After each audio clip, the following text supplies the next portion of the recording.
So let's say that you go under contract and you have to meet the appraiser. An appraiser gives you a call and you are the listing agent for a property. How do you meet the appraiser?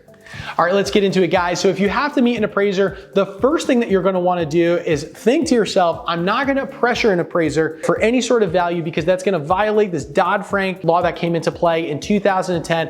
What you do want to do, however, is provide as much information on the property to the appraiser and then let them come up with a response for the indicated market value. Now, what can you provide to the appraiser?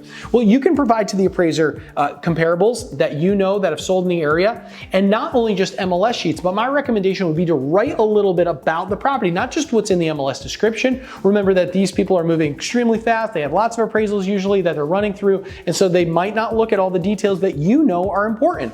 So you might want to say, well, this one was a 2-bathroom house, but the other bathroom that was in the basement, there's no photo of it and it was in really bad shape.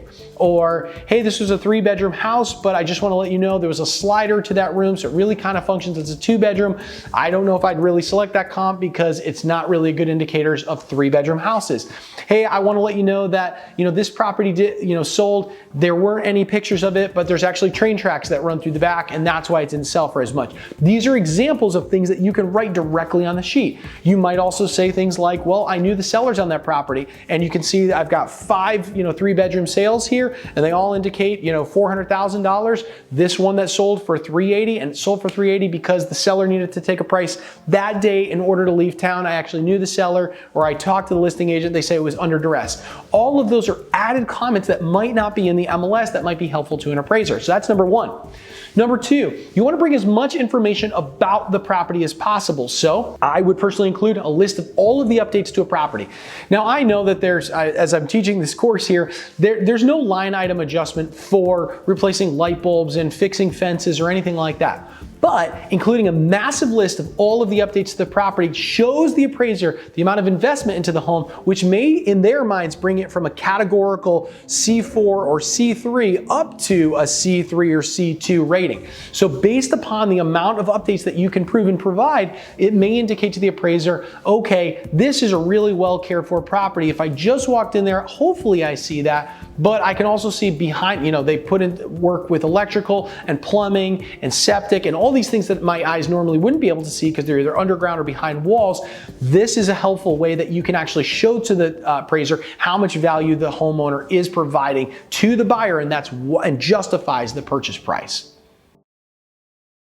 You are one step closer to confidence and expertise inside of the real estate appraisal world. I don't know if you've been selling real estate for 1 minute or you've been selling it for over a decade. Getting better at valuation is critical to the success of a real estate agent. And here's why. Your buyers are constantly looking at you. Where is this property going to sell? And you need to speak with confidence about it. Your sellers are asking, I don't want to undersell. I want to make sure that I sell at the top dollar. Where do you go from here? How do you truly do that? If you are in the process right now, and maybe this is you, where you're sitting at dining room tables with maybe a CMA toolkit and you're trying to flip through pages as to show properties and what they're worth, guys, you're doing it all wrong. I'm sure you've probably had success, but you could have far more success if you truly know the appraisal process, how to do it, and how to speak with confidence to your clients so that you can say, I know where this property is going to sell. If you're on the buy side, you won't make a mistake. And I know where this property is going to sell if you're on the sell side, and let me get the most amount of money for you. If you're on the fence of purchasing this course, I want you to ask yourself, has it ever been a better time to invest in yourself in a more tumultuous market than right now? I'd love to see you inside the course.